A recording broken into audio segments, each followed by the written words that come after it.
Welcome back to the channel, and welcome back to the Headrush Pedalboard. Those of you who are regular viewers of the channel will know that I am a massive fan of this unit. Recently I did a video detailing why I feel like it's a hidden gem and it's underrated. I also went into how I've used this pedalboard to record virtually all of my original music in the past 6 months. Within that video was a free download, so be sure to check that out. Today, however, we're going to look at the new firmware update that has just been released for the Headrush system, version 2.3, and why I feel it could be a game changer for not only how you use this unit, but how you write music as well.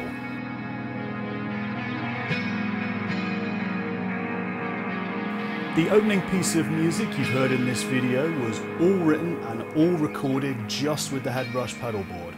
I have used no post instruments in my DAW, I have used no keyboards, nothing. It was all created with the Headrush pedalboard, and it was all created with additions that have only just been added in firmware 2.3. I'm also going to include a free download in the description of this video for this exact rig. So don't forget to grab it, let me know how you get on with it. I would love to hear any music that you end up writing or just jamming on it. So here we have the rig I've set up called 2.3 Demo. There's 3 scenes within this rig. I'll go through all 3 of them. The piece of music you heard at the start of this video was created just by layering these 3 different scenes within this rig. So first of all we have strings.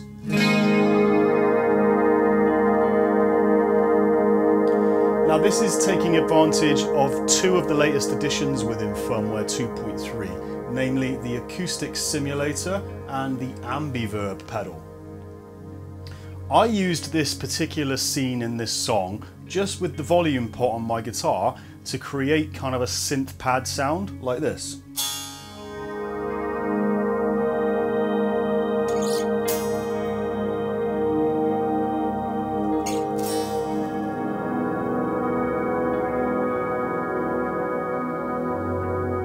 If you wanted to, you could use the spare block on this rig to add in a volume pedal to give you even more control and probably even a slightly more refined version of the sound I used in this song.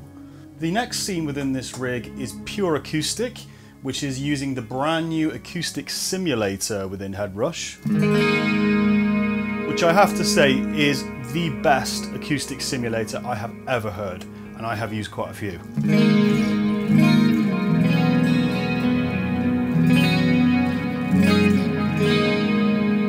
Beautiful, rich, full sounding. Some acoustic simulators can sound quite thin and a little bit tacky and just not, you know, like it's trying to sound like the real thing rather than just sounding like the real thing.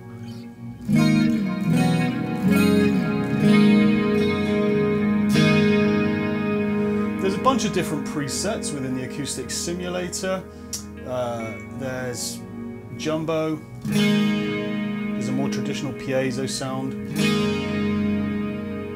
There's standard bright. And they all sound good. The preset that I have built is kind of a combination of some of the other sounds and the piezo model.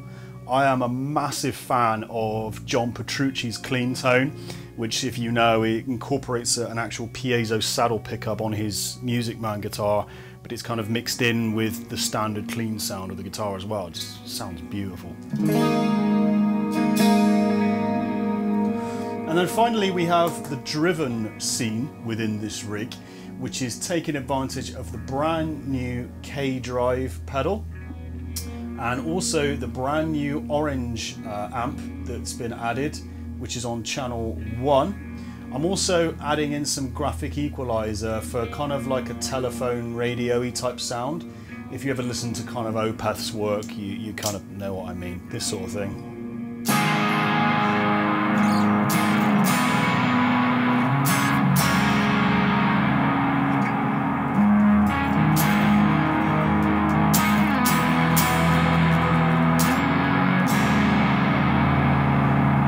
That's just an excellent like post-rock sound. The distortion is just really like rich and warm sounding, especially if I now take off that telephone style post EQ.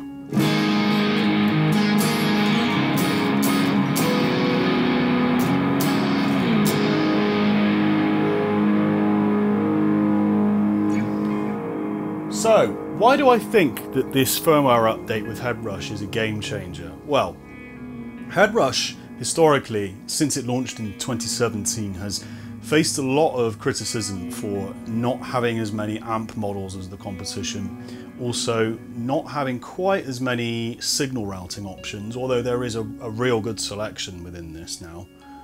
When this update dropped 2 weeks or so ago now, the initial reaction amongst Headrush user groups and forums that I follow was disappointment. One new amp model with 2 channels.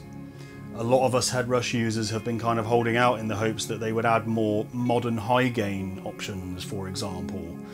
That said, the update included a ton of new drive pedals, the long-awaited Acoustic Simulator that you've just heard, and some brilliant ambient sounds.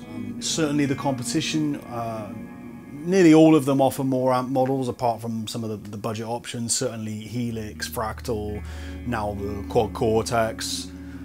But I guess what I want to ask in this video is, would more amp models change anything for you? Change the way you write music? It open up and explore new creative avenues and things like that? Because I've found with the firmware 2.3, it's opened up an entire new sonic soundscape for me. Certainly the piece of music that you heard at the start of this video would not have been possible without the firmware 2.3 update. None of those sounds were sounds I had. You know, perhaps with the exception of the overdriven sound, I could have used a different amp model to get that, I guess. But nearly all of it is because of firmware 2.3. So when we think about owning modelers and when we think about what our expectations are of a firmware update, it certainly is nearly always that we should be getting more amp models. And the question I want to ask is that really what we should be expecting? Because I own a Line 6 Helix rack, which after the recent update has dozens and dozens of amp models, and I only ever use 3 within it, max. We tend to pick an amp model and we tend to stick with it. So with something like the Headrush, as long as they're covering the essentials and covering the most popular amps within a genre, I tend to find that that's enough, especially if the amp modeling is as well executed as it is on the Headrush pedalboard. I've said this many times before, I feel like there is something about the modeling in the Headrush that is just superior to other options at the same price bracket. Certainly I feel like the amps in this just sound more genuine than the Helix. They sound fuller and richer. There's a level of fidelity you get that I just find lacking in some of the competition. And I must say that extra richness definitely carries over to the new effects and the new pedals that they've added in the 2.3 update. As I said, the Acoustic Simulator is the best I've ever heard. So what do you guys think? What should we be expecting in terms of firmware updates for our modelers? Are we lucky just to get firmware updates at all? Certainly, if Headrush never updated this unit ever again, I would still rate it as one of the best modelling units I've ever used and ever owned, certainly. Do we want more amp models? Is that really going to help? Or should we be looking at other things like more soundscapes, more ambient style stuff, enhanced looper functionality maybe? I don't know. You know, I guess that's the dialogue I really want to open up and the question I want to ask. Don't forget to grab the free download for this rig in the description of the video, as I said. Don't forget to update your Headrush unit to firmware 2.3 just to make sure it works. Once again guys, thank you so much for watching this video. If you enjoyed it, if you grabbed the free download, think about chucking me a subscribe just to say thank you. It helps me make more videos like this. Take care of yourselves. I'll see you next time.